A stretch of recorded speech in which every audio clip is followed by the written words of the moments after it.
Hi, I'm Dahlia, and this is Jerome, and today we are going to be talking about Bright Farms, more specifically an analysis on their supply chain model versus that of a traditional farming model. So, with that said, Jerome, will you tell us a little bit more about Bright Farms? Yes. Alright, so let's start with the mission first.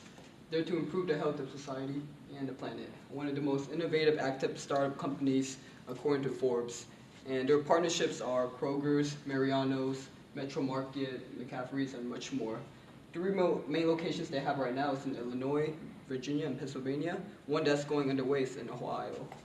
So how are they going to make this work? Well, we have a hydroponic system that's going to go through with producing the produce.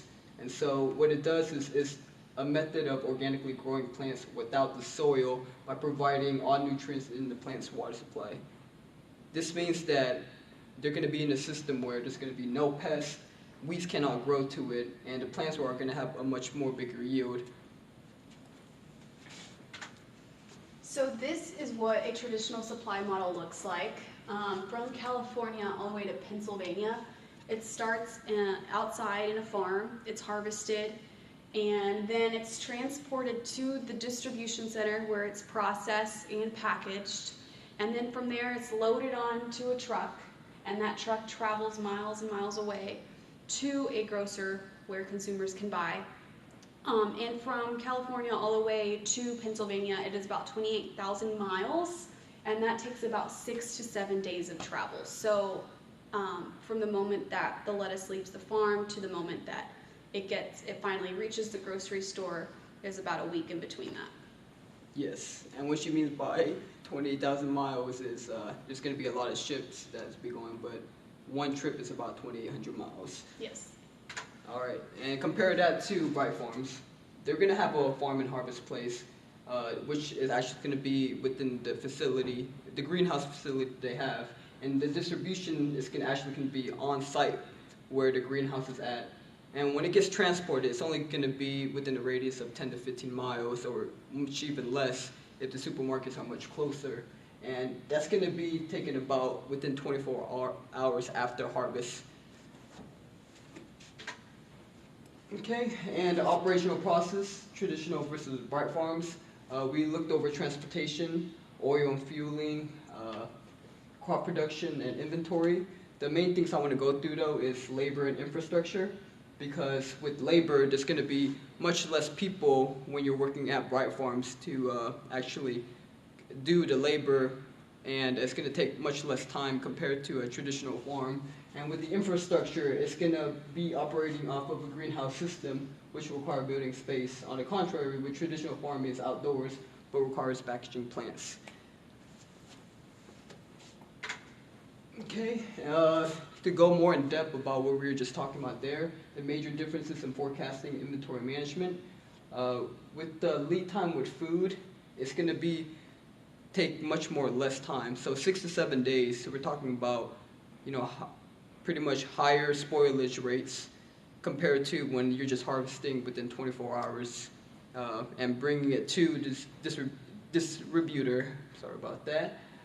The water supply is much less. We're going to be consuming much less water. The quantity management, like I said, there's going to be less spoilage, and the management with the quantity is going to be producing much. It's going to be in trucks that are much less that's needed compared to with a traditional farming method. You're not going to have a lot of plants all shipped out at one time. You just need a little bit, just enough for the supermarket within a day. So we conducted a SWOT analysis to analyze Bright Farms, and some of the strengths we came up with is it's a lot fresher, it's also better for the environment, and the method of using the hydroponics is very efficient. Some of the weaknesses include there's a lack in variety to produce, there's also limited access to capital, and there's also the problem of the greenhouse effect, which we'll cover in depth later.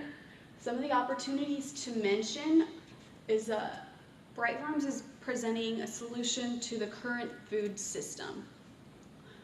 It also is employing very high technology with the lighting, the heating, the humidity control. All of these is very high-tech equipment, that leaves a lot of room for innovation. It's also impacting and influencing future generations that are able to understand the idea of what it means to grow and eat locally. It also presents opportunities of where to locate, whether it's urban or rural areas, and we'll kind of talk about this discussion on a later slide. Some of the threats that face Bright Farms is the large demand. With the growing population, who knows if they are able to keep up.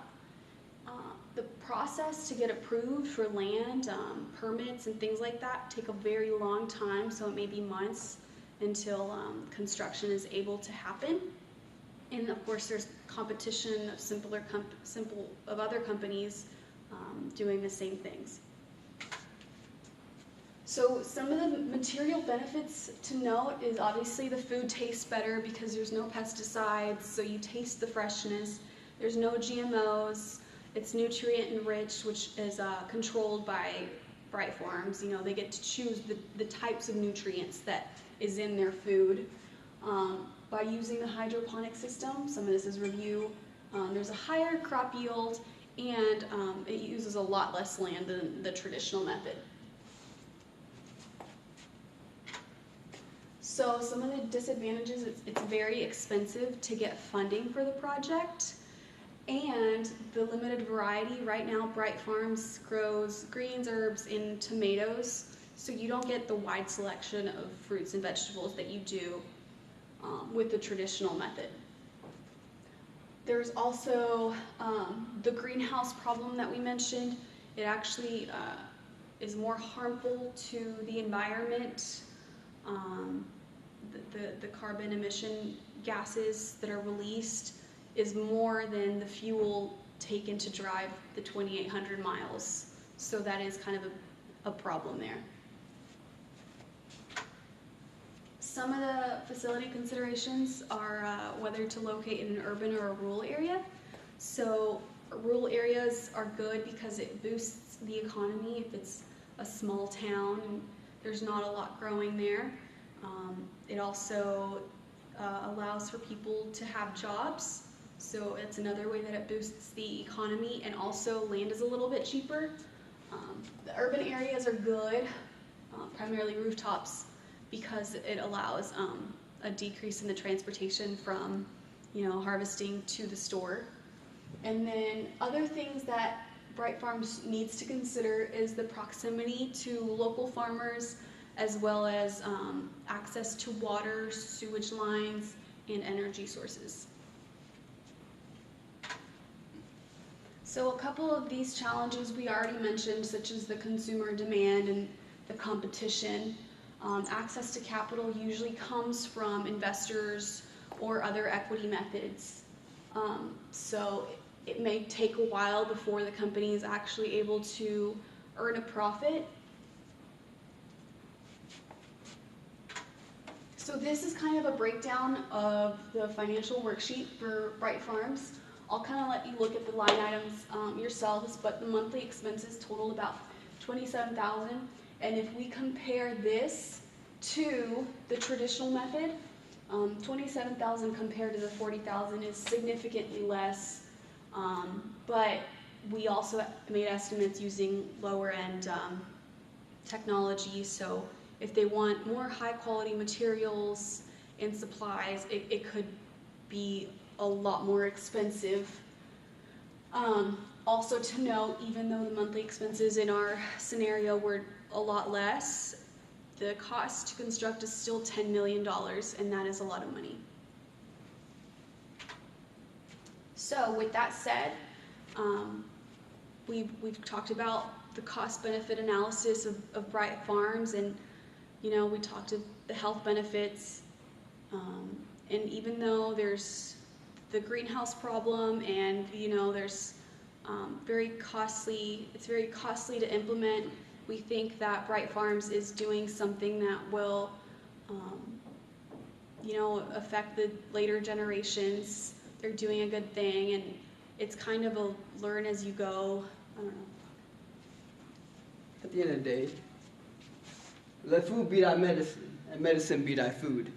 We want nutrients within our kids, in their generation. We want food and produce that's much more healthier, not just healthier but tastier, because compared to 6 to 7 days of having much higher spoilage, then there's not going to be a lot of nutrients left within the days as they were going on, compared to with Bright Farms. We're going to have produce that's going to be much more nutritious and much more healthier. And with what Jerome just said, Bright Farms is also, making a foothold in the ag tech world. Even though it's new, they're able to find more information to improve these methods and find ways to make them even more efficient and even more sustainable. Yes. So with that said, thank you all for listening. Mm-hmm. Shout out to Christine and Bree. Those are our partners that were unfortunately not able to be with us, but yes, they... We're not putting that in there. Yeah, no.